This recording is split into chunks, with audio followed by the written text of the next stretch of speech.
Hello everybody, welcome back to Being the Odds. It is Wednesday, October 22nd, 2025, and we are back with our NBA best bets of the day.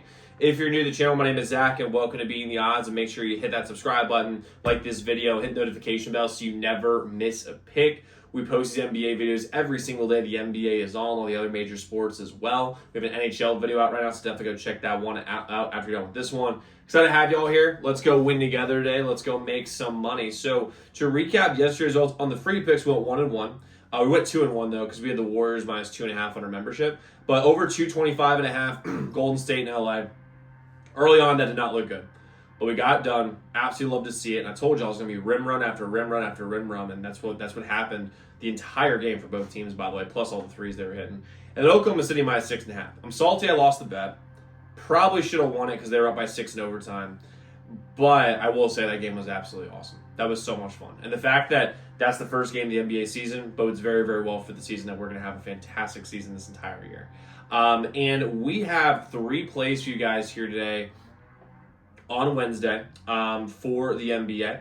If we sweep them, we go 3-0. I'm going to give away $100 cash or a week from there's only someone who likes this video, comments their favorite play, and subscribes to the channel, so make sure you do that right now. But we don't just have 3 plays. We have 8 total plays today, 2 in the NHL, 6 in the NBA. And you get this all at zdmbets.com/picks. The website is linked in the pinned comment below. And by the way, anyone who joins today is going to get my free NBA betting guide, my NBA betting guide completely for free, just for today. We're 2-1 so far in the NBA season, and we've been absolutely cleaning up for the past 3 years since having this YouTube channel. So make sure you join up, get that free NBA betting guide, and profit all year in the NBA.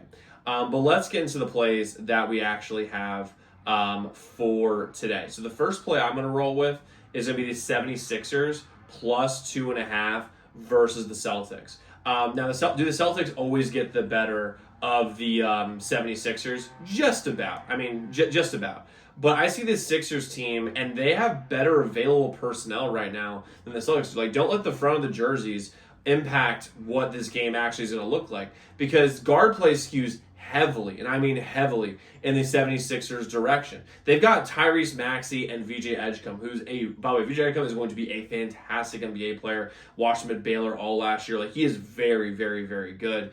And then you got to look at Boston. They have Derek White and Anthony Simons. Like, that is not the same. And also, like the 76ers, they have a better guard player right now than what the Celtics have. Embiid seems to be relatively healthy, and Oubre is a really solid defensive wing right now that'll be able to guard Jaylen Brown, if Jaylen Brown even plays today, because he may not play today. And now, obviously, Paul George is out, but, I mean, if we watched how they played last year with Paul George there, I mean, it almost might be a blessing. Who knows? But I get the 76ers at plus 2.5, which is great. Plus, the depth for the 76ers is better than what the Celtics have right now. I mean, Quentin Grimes and Adam Bona and Kyle Lowry are really, really solid reserves. Well, if you look at, like, the Celtics' actual team, I mean, they got their cup. I mean, they got. It feels like their house got robbed. They don't have anyone. I mean, Jaylen Brown may not play today. We'll see. He probably will, but we'll see. Then you have Derek White, Anthony Simons, Sam Hauser, and then Neemias Queta. I think that's that big ass center who's number 88. That's their starting center now. And then after that, they have no one. I mean, Peyton Pritchard's cool, but like Baylor Sharman, like I liked him at Creighton, but like I don't know. I mean, they don't really have much there because they just trade everyone because they either just got bought or about to be bought. The team anyway, and they lost Kristaps. They lost Drew Holiday. They lost key guys that are really going to impact them. Plus, obviously, Jason Tatum isn't playing because he tore his Achilles. The Sixers have also, by the way, just as another point, have had to sit all offseason where everyone's just dragging them about how incompetent they are. And I don't think, though, they might be incompetent as an organization. We'll see. I don't think they are. But tonight, they're going to win this game outright. Now, I'm going to still take the 2.5 points, because when you're given points, you always take them, especially when you're betting. But I see the Sixers win this game outright in Boston, and they send a message today in Game 1 of the season. So give me the Sixers plus 2.5 versus the Celtics. Next, I'm going with the Suns minus 3.5 versus the Kings. This game is really just the battle of the mid. Like, it's basically the battle of who's going to be the most mid team of the entire year. Looking at this team, okay, sharp money, right, by the way, is on the Suns today, minus 3.5, 36% of the bets. 51% of the money is on the Suns. By the way, on some books, by the way, it's like Suns -4. I would bet it up to 4.5. I think the Suns win this game actually pretty convincingly. But first off, the Suns have the best player on the court by far today in Devin Booker. It's not even close. There's no one on either team who's even remotely good as Devin Booker, and that goes a long way, especially in the NBA. Plus, Sacramento has one of the weirdest and most bullshit ways that anyone has ever constructed a roster. I mean, I don't understand it. They basically took the Bulls from 2 years ago who couldn't compete against good teams and brought them over. So their guards are Dennis Schroeder, who's pretty solid. Schroeder, excuse me. And then Keon Ellis, whatever. Zach LaVine, DeMar DeRozan from Chicago, which makes no sense. By the way, Zach LaVine, who's definitely a 2 guard, is playing the 3, and DeMar is playing the 4. Then you have Domantas Sabonis, who's not even play day. He's out. So then you have your starting centers are either Drew Eubanks or, who, by the way, when he played for the Suns, literally they threw him the ball, and the moment he caught it, he just passed it away. He would have a wide open lane for a layup and would be like, well, my job is to catch it and kick, and he wouldn't even think.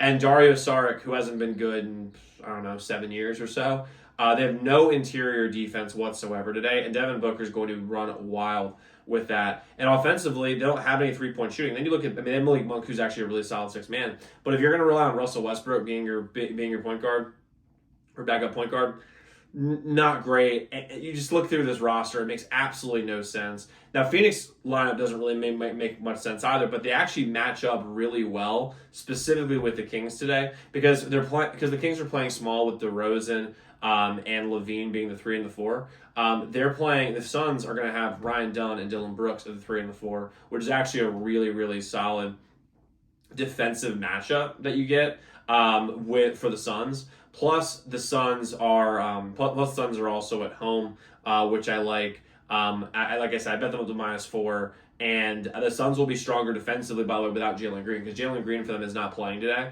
and he is just the definition of the player who decides to go to the G League instead of going to college. And getting paid there, because he just doesn't have any defensive game. He only wants to ISO, and I think that's actually going to help the Suns today with him not being there. So give me the Suns here -3.5 versus the Kings, and I'm going with the Spurs plus 3.5 versus the Mavs. This game should actually be really awesome. Honestly, I mean, it's going to be really good. Now, the only problem is that both of these guys are missing their star guards. With Dallas is missing Kyrie, Spurs are missing De'Aaron Fox. But when you're actually looking at the personnel of this matchup, it'll be interesting because Wemby's back for the Spurs, and if he looks even remotely like he did last year, and got a little bit better, which all reports saying that he has, this team's going to be really dangerous. The Spurs also have excellent guard play. Stephon Castle, Rookie of the Year last year, and Gary Payton Jr., who is actually another really good flyer for Rookie of the Year, with good odds. I like that. I like those two, Stephon Castle and Gary Payton Jr., better than Clay and D'Angelo Russell, and really an older Clay. Obviously, if this was Clay from 2017, of course I'd take Clay, but he's Clay from 2025, and it's a different Clay. And the Mavs have an unreal front line. If you look down their front line, I mean, when you have Derek Lively, Anthony Davis, and Cooper Flagg, I mean, that is ridiculous. That is a really, really good front line. But San Antonio is actually in a spot where they can actually pretty well defend that, because if you put Wemby on Anthony Davis, which they should, I think he'll actually could win that matchup defensively as long as he'd hold up physically. Harrison Barnes can work with Derek Lively because Derek Lively doesn't have much offensive game. He's just a really good defender. And then Devin Vassell will have to guard Cooper Flagg. Now, my question is, I think Cooper Flagg is going to win Rookie of the Year more than likely. Not really good value to bet on him, but he'll probably win it. Here's the thing. How polished is his offensive game in terms of being in the NBA? That would be my question for Cooper Flagg.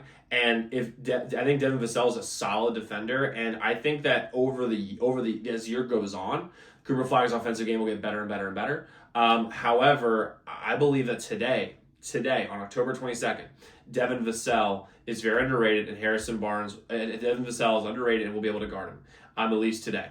And right now, the public is very much on the Mavs today. That's obvious because Cooper Flagg is on there. They have, as of right this second, 64% of the bets, 63% of the money is on the Mavs, or 64% of the bets, 62% of the money is on the Mavs, while 36% of the money and 36% of the bets, 38% of the money is on the Spurs. I love the Spurs here, plus 3.5. I'll bet them at 2.5. I think the Spurs win this game outright. Give me the Spurs, plus 3.5 versus the Mavs.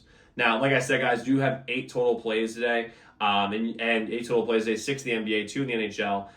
You get this all at tdmbets.com/picks. And today's the last day to get that free betting guide attached along to your membership. But a quick recap of what we have. We have the 76ers plus 2.5, Suns minus 3.5, Spurs plus 3.5 versus the Mavs. So guys, go lock in those picks. Let's go win together today. Let's go make some money. I'll see you all tomorrow. Make sure y'all check out those other videos.